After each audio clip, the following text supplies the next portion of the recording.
I work in local government for an urban county. One of the departments reclassified all their employees as exempt, a designation designed for political appointments, fired them all. Only exempt employees can be fired without cause, and asked them to submit resumes if they wanted their jobs back. Their goal was to get rid of some employees they felt were dead weight. But it turns out, the most valued employees, the ones with readily marketable skills in the prime of their careers, just shook their heads and had jobs elsewhere by the end of the week. Furthermore, when you pull a stunt like that, word gets out, and resumes don't come flooding in. They are still trying to recover. I was the lead cook in $1 million kitchen at a multi-million dollar high-end restaurant. The executive chef had been there since they opened and worked his way from the bottom to the top in 4 years. That place was his whole life, and he was completely dedicated to it. The absentee owners had hired a do-nothing manager. After weeks of complaining, the owners had a meeting with the manager and gave him a week to get on top of his job. The chef went on vacation that week. The manager saw that as an opportunity to buddy up with owners. A week and 2 rounds of golf later, the chef comes back to work to a pink slip. 27 over 30 employees came in and resigned immediately after. I used to be a senior staff member at a web agency where the owner was completely bonkers. She'd already managed to run a previous agency into the ground and was in the process of doing the same to her current one. We were at crisis stage. We'd just about made staff wages for the month. I and another senior staff member had deferred ours to make sure all the regular staff got this. We had one big client who was providing about 90% of our revenue. That client was getting pissed as we were behind on a couple of projects as idiot owner lady had promised them unreasonable deadlines without consulting the team. So I have everyone working flat out. Weekend plans are cancelled. This is real crunch time, we need to keep this client. So boss lady shows up, late as always, and sends all the staff home with full pay. This is at 11 AM. She wants to have an urgent planning meeting with just the senior staff. Of course we had to do this on the studio floor, not the boardroom, as the studio had the big whiteboard. So she sent everyone home as it required total privacy. We are 15 minutes into the meeting. I shit you not, all she had currently written on the board was synergy, ideas, excitement when she declared that whoops she'd forgotten she had a hair appointment and fucking left. Oh, and as a parting gift she asked the senior staff members to spend the rest of the day moving around the office furniture into a new layout, most of which was screwed to the floor, as she thought it would energize and mix things up when the guys came back to work the next day. As soon as she left, the entire senior management staff decided to quit. We checked the incomings for that month, made sure everyone got paid, and then resigned. 60% of the agency resigned on the same day. All the engineers at one job I was in had their contracts changed too, that they had to buy their own tools. Due to the specialist nature of our jobs, we were all looking at over £4,000 per engineer. 10 walked and the rest threatened to strike. The boss had to give in and buy the tools himself. Train company in Sweden. One day many years ago, someone found a document stating some changes to overtime policy. It was just lying on a table in the middle of the break room. One copy only. Due to the nature of the business, there tends to be a lot of shifting hours back and forth. Sometimes we, drivers, can get home hours and hours early, and other times we get horrendously late.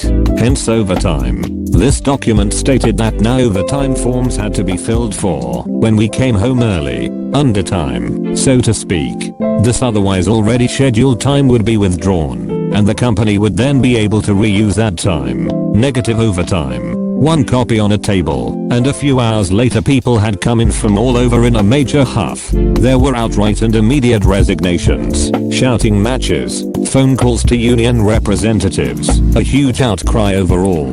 Date on the document and the day it was found, April 1st. Much fun was had. In the early 90s I worked for a large construction company in Florida. I was on the road crew. One of the machines we used was called a mixer. The objective of this machine was to mix up the subgrade of a road. It has giant teeth that spin insanely fast. Well, my crew had laid down the dirt, lime, rock and clay and now had to run the mixer over it. Well, someone set the blades too low and ripped an international fiber optic cable out of the ground. A clean cut would have been bad, but this cable was shredded beyond belief. It cost $100,000 per hour that this cable was down. Luckily I wasn't at work that day. When I came in the next day, anyone who was even near the incident got fired. My whole crew was extinct. To put into perspective, the cable was fatter than your upper leg and composed of thousands of glass strands. Every strand had to be fused back together. It cost the company millions.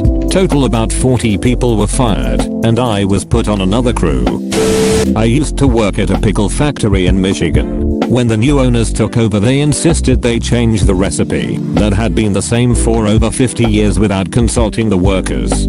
Some of the employees' parents and grandparents had worked there and apparently felt so strongly about the recipe that 13 people quit and the majority else were outside with signs the next days until eventually they switched it almost all the way back. None of those who quit came back. From what I understood, I caused a domino effect at a local big chain pizza place. The pizza place I worked at wasn't a full service restaurant, which they are mainly known for. It was a takeout or delivery only store, located in a shopping center with several other businesses.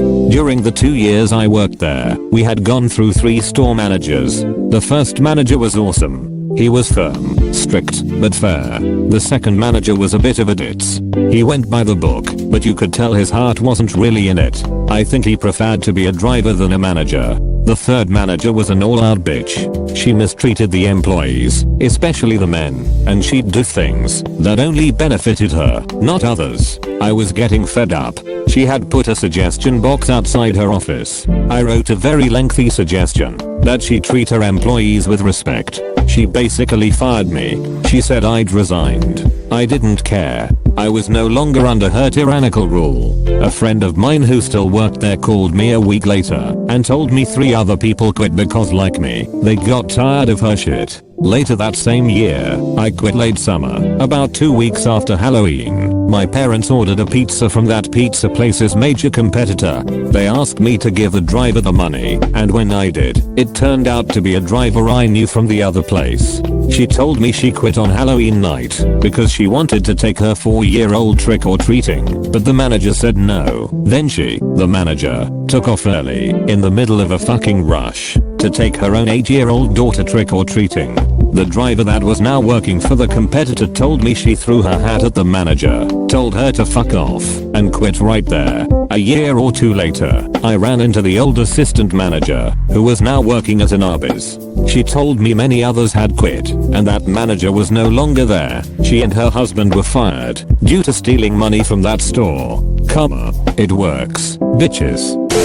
I worked at a Dave & Buster's in a fairly low income area. We had parties of 8 or more come in regularly, and they would run up $200 checks, which was fine, since they had an automatic 18% gratuity for being such a large party. They decided to eliminate the large party gratuity option in hopes that it would inspire servers to work harder. Instead, we all started getting regularly stiffed on these massive checks. Within 3 weeks, over a third of our staff quit. Oh boy, I think I might have a story that wins this thread, but I'm way too late to this party. When I was in high school, I took a part-time job doing tech support for a dial-up ISP. The company was pretty small and only had a handful of employees. The owner's wife did hours and accounting. Her brother was in charge of the technical operations and was my boss, plus the web developer and the regular tech support guy, who were best friends. There were also a handful of developers at a sister company which develops custom software. My work schedule was evenings a few days per week plus normal hours on the weekend. My boss was usually there before me on Saturdays, but one week I was surprised to find the office locked. As the day progressed, I became increasingly confused by the fact that nobody else had shown up. There was almost always a few people at least passing through, but I'd been there all morning without seeing anyone at all.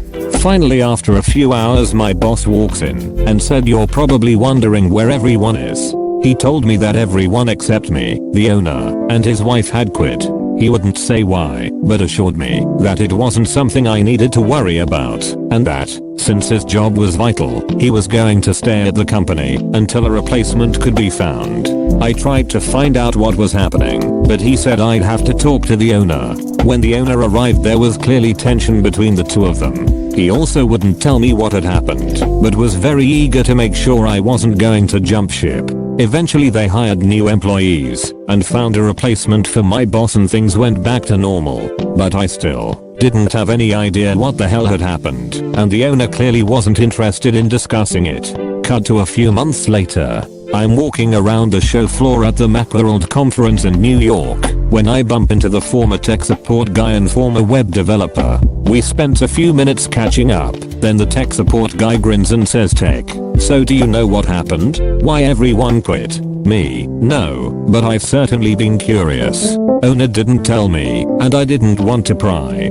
Tech, he and his wife got excommunicated. Me, blank stare, asterisk tech, didn't you know we are all Jehovah's Witnesses? Apparently everyone knew each other from church, and Jehovah's Witnesses aren't allowed to have anything to do with people who have been excommunicated.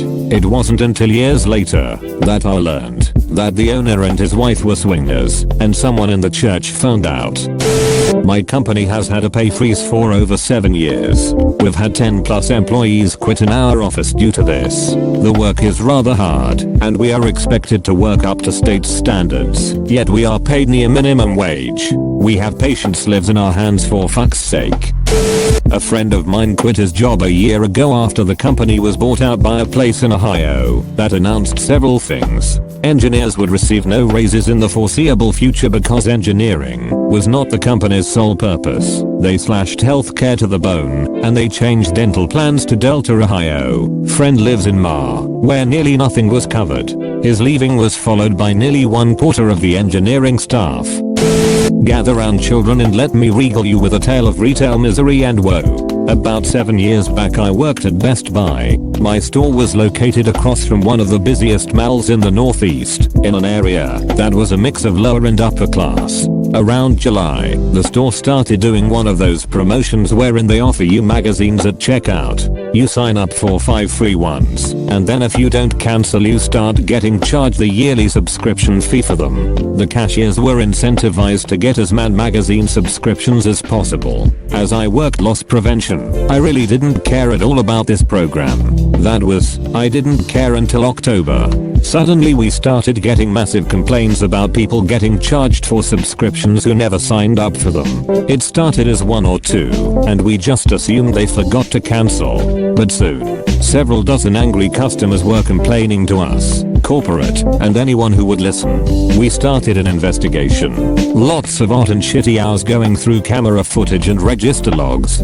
Turns out, one of the cashiers, who was never an okay employee even on her best day, figured out she could just sign people up for the magazines, even if they said no, as long as they were a rewards card member and their info was in the system. She used this to get record number of subscriptions, and won the weekly prizes every week, until the other cashiers caught on, and started doing the same. In the end, it turns out that every single front register area cashier had done this, except for one kid who was hired a few weeks before the investigation. Word came down from corporate that we had to fire every single cashier except for the new kid. Oh, and the day they handed down this judgment? The Friday before Black Friday. That's right.